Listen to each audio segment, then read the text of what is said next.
LifeLock, how can I help?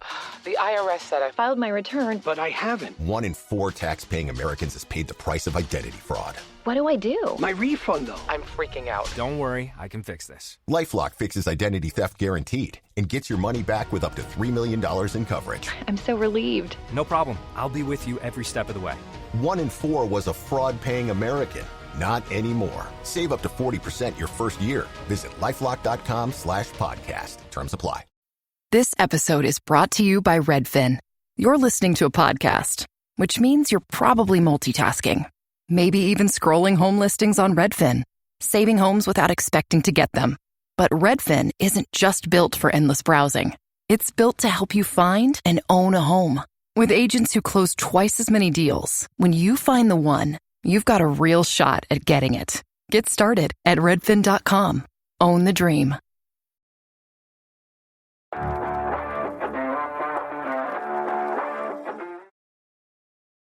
Welcome to People Tech, the podcast of WorkforceAI.news. I'm Mark Pfeffer, and my guest today is Usman Khan, who often goes by the name Oz. He's the Senior Vice President at ADP Ventures, and they're the corporate venture and incubation organization at ADP. And not surprisingly, they focus their work on products related to work in the workplace. I'm going to ask him to explain what all of that means. But let me start by saying, Usman, Oz, welcome. It's great to meet you. Thank you, Mark. Great to be here and great to sit down with you. So let me start with, tell me about ADP Ventures. And I guess the question I've got is, what's the point? Why does a company like ADP get involved with investing in new companies, incubating companies, and all that? That's a great question, and it would be remiss if I said that I don't think about that myself. I wouldn't say every day, but probably at least once every week in terms of, hey, what is the value that we're bringing to this, awesome, large, market-leading company with a 75-year legacy? And I think there's a short answer and there's a long answer. I think the short answer is that organizations need to play to find the next thing that is going to drive value, to discover. And functions like ours are there primarily for that, is to basically give them creativity, to give them market reach, insights, and a view into what's coming next. And so that is the short answer. I think the long answer can go into a number of different directions, right? Like, I think you want to follow that methodology of having a very, very strong core that generates revenue, value, profit, but then you want to invest in making bets. And some of those bets are going to be very, very large, outsized, well-proven ones, and some of those are going to be slightly riskier bets that might be smaller in nature, and they're more probes to experiment and augment what you're doing. And so that's where typically corporate venture organizations live. Oftentimes they tend to be monotone. You either have a product lab or you have a corporate venture fund. I think the interesting thing with ADP Ventures is that we have both. We started out with the incubation lab, and we've been doing product incubation and venture building for almost a decade now. We were told by Global Corporate Venturing that we're one of the most successful ones in the Fortune 500, not because we've lasted this long, but because it hasn't been a series of science experiments. We've built some very, very large, sustainable businesses that generate over 9 figures in annual recurring revenue for ADP. So, this method of like starting with an idea, testing it, seeing if it works, scaling it into a business, and then graduating it into ADP. And then the second motion, which we started 2 years ago, actually almost 3 years ago now, is we started a corporate venture investing fund and a partnerships function. And so the intention there is not just to invest in early stage companies in HR tech, but also partner with them at a deep and meaningful level where we actually like co-build solutions together.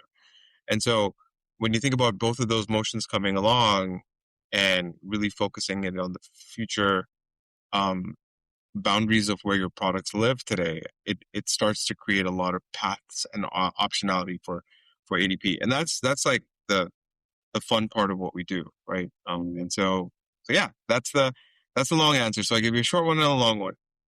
It's interesting though, but I'm wondering, like, what's your process? How do you identify the companies or the ideas you want to invest in? So our process has evolved over time, but I think the core DNA of it is, we typically tend to have an ideation and analysis cycle. Sometimes it just happens several times a year. Sometimes it happens, you know, maybe once or twice a year, in conjunction with when product organizations and business units at ADP do their strategic planning. And that's where we look at what the largest fringe opportunities for ADP might be that existing core teams don't have bandwidth for. Right. Mm. And so you look at those, you stack rank those, you look at market signals, um, you want to have a team of professionals that know the space, that know the industry, that are able to do the analysis and just also use a lot of judgment to figure out what ideas are the most valuable. And then you make some hard decisions on which ones to go after. Right. Um, from a venture studio standpoint, those decisions, they tend to be less frequent in nature because you only have so much bandwidth that you can leverage your engineers for. On the venture investing side, it's actually a much more bigger aperture, if you will, because there's a lot of companies, there's a lot of really smart people out there building really cool companies, and I think figuring out which ones are the right ones for you, which ones are the right cultural fit for your organization, how to stack rank them, and how to that's like a continuous cycle. So we're always like taking this notion of what might be important for the organization and just marrying it with a ton of market insights, reach, and just sitting through it. I think it's just like exercising. It's one of those things that you have to build muscles for by doing over time and maybe learning a couple of hard lessons, but you have to turn it into like a real motion that your organization does. Otherwise it just becomes like a series of one-off experiments that people don't do well with, and that's the end of it. Right. And you're looking for, operations or products that can contribute to ADP overall. I mean, you've got a pretty wide suite of products and platforms. And so I guess it's fair to say that, you're looking, for projects that can strengthen what you've got or start you in a new direction, if there's a new technology around. Yeah, absolutely. I think there's a couple of dimensions. One is scalability, right? And when I say scalability to our customer base is very important, right? Can you bring this to our million plus clients? Obviously not all of them, because we have different divisions that have different product suites, but can you bring it to a broad swath of your client base and actually have it either be a value creator or a real differentiator? And I think the win-win there is you when it's an internal build, it's like you've organically built something that is intrinsically valuable to ADP, and then like ADP Marketplace, which we incubated back in the day, is a very large and scaled business, which is very core to how we do how we go to market. Buy ADP for your core needs, and then you'll buy marketplace partners to extend the reach of ADP. And so that can create a ton of value, and you wouldn't have the Workforce Now team, for example, come up with ADP Marketplace. But to your question, I think that's what it brings reach, and that's what brings scale. And then when it comes to the venture investing side, I think it's like you have to think about what problems our customers have that our products would like to deliver but don't have the bandwidth to deliver. And so that's where investing and partnering deeply can add a ton of value. And I'll give you an example there. We invested in a company called Naya. Naya is I'll describe them as a benefit system of action, right? So they connect with carriers, they connect with brokers, and they connect with HRIS systems such as ourselves. And they sit on top of all this benefits data and help employees make better selections on their benefits plans, and they also have very strong capabilities on how to make claims, and now they're adding an AI. They've added an AI layer on top of that. Now is installed currently with reach extending to millions of client employees at ADP. And when you think about the size and scale of that impact, to millions of people making their annual enrollment decisions, that comes out of a small team such as ourselves. Those are things to be, really happy and proud about, because like that's like, you can be the tiny little crowbar that moves a massive boulder, right? It's got to be tough vetting some of these ideas. I mean, first, for how many projects do you consider before you actually get involved with one? But on the path to making that decision, how do you make sure that they're doing something that's real, that's not just sort of talk? And I'm thinking particularly of AI, because my mother would have an AI product if she could. Everybody does it. You've got to figure out which ones really work.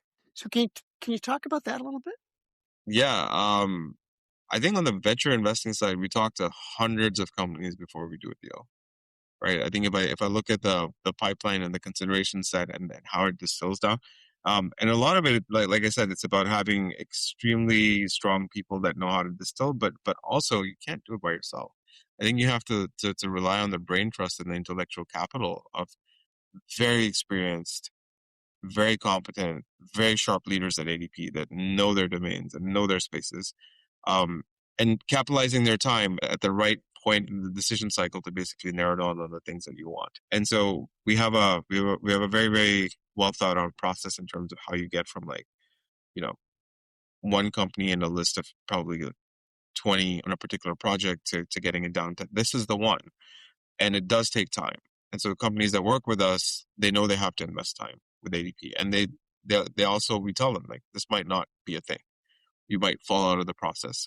And then addressing that AI point that you just made, that rigor actually helps weed out whether the AI capabilities are real. They're generally real. Right? Like, look, if you've raised $20 to $50 million out of the valley, you probably had some very smart investors do diligence on you, look at your product, talk to your customers, see how real you are. But the question is, for a company like ADP, we're always trying to look for who the best for our use cases is.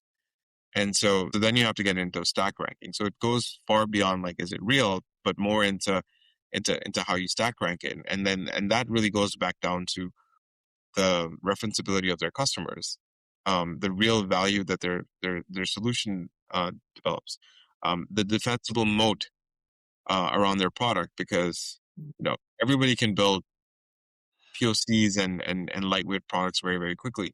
But I think what people forget in HR tech is that most companies should remember they're in the business of compliance, right? I think a crazy recruiting thing that's been going on for the better part of a decade, as far as venture-backed companies go, and like several have raised so much money. It's there's a ton of value for recruiters, for sure, and it's one of the most critical functions that you have, because getting the right people in the right seats is life or death for a chief for a chief people officer. But if you do it wrong, there are several compliance things that you can break, and you can end up in a lot of trouble with a lot of authorities. The same thing goes on payroll. The same thing goes on benefits. And so for us, AI takes on an entirely new dimension where we have to be very comfortable with the compliance angle for a lot of these products. Because why do you buy ADP? You buy ADP because, A, we have the best products, but you buy ADP because of that assuredness that there has been a ton of thought put into how compliant the product is. It's going to keep you out of trouble from errors that might lead to employee complaints, to things that might cause.